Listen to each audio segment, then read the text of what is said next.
real estate data behind the Phoenix housing market right now and a little dive into what it actually means if you're planning to buy or sell in the central Phoenix area.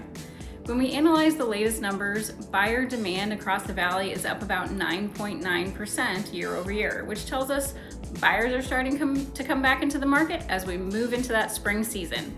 However, supply has increased faster than demand, which means that overall the market is still sitting in a very mild buyer's market. What that means? Buyers have more choices and negotiating power than they did a few years ago. Sellers, on the other hand, can still succeed, especially if they're pricing correctly from day one.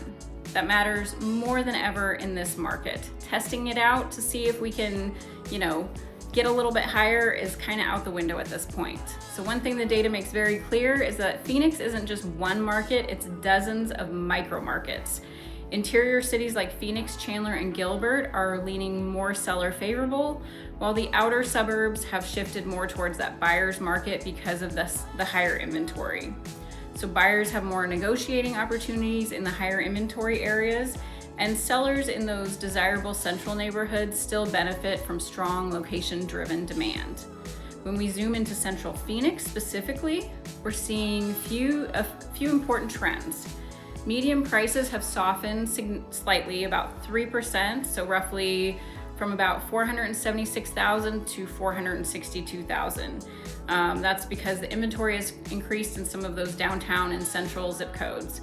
But the key insight is that demand is still very active. Homes that are priced correctly and show well are typically going under contract in 34 days, which is right in line with long-term market trends.